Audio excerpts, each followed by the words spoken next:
അല്ല ഇതെന്താ കഥ? ഇവിടെ എന്താ പണി? ഡിന്നർ. ഏ കണ്ടില്ലേ, ക്യാൻഡിൽ ലൈറ്റ്. ടേബിളിലായിരുന്നു ഒരു വീഞ്ഞ പെട്ടി കിട്ടി. ടേബിൾ കവറിന് ഒരു ബെഡ്ഷീറ്റ്.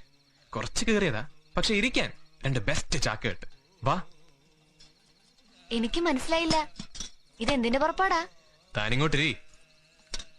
വലിയ സംഭവമൊന്നുമില്ല. നമ്മൾ ഒരുമിച്ച് ഡിന്നർ കഴിക്കുന്നു. എന്താ, എന്നെ കൂട്ടില്ലേ? നല്ല കാര്യായി. വടക്കോർത്ത തിണ്ണയിൽ നിന്ന് അടുക്കളക്കാര് പെണ്ണിന്റെ ഒപ്പം അത്താഴം കഴിക്കേ. മോൻ എണീറ്റേ, ആരെങ്കിലും ഇരിപ്പ് കണ്ടാ മതി. എന്നും ഒറ്റയ്ക്കിരുന്നല്ലേ കഴിക്കുന്നത്? ഇന്ന് ഞാൻ കമ്പനി തരാം. ഒരു ദിവസം പിന്നെ ഞാൻ തനിച്ചല്ലേ? അല്ല, ഈ ജീവിതം മുഴുവൻ ഞാനുണ്ടാവും തന്റെ കൂടെ. ഓ, കേക്കുമ്പോ എന്ത് സുഖമുണ്ടെന്നറിയൂ. വെറുതെ എന്തിനാ എന്നെ മോഹിപ്പിക്കണേ? ഒരു പാവല്ലേ ഞാൻ? ഞാനും അതെ, പാവ. എന്തറിയാം മനുവേട്ടൻ എന്നെ കുറിച്ച്.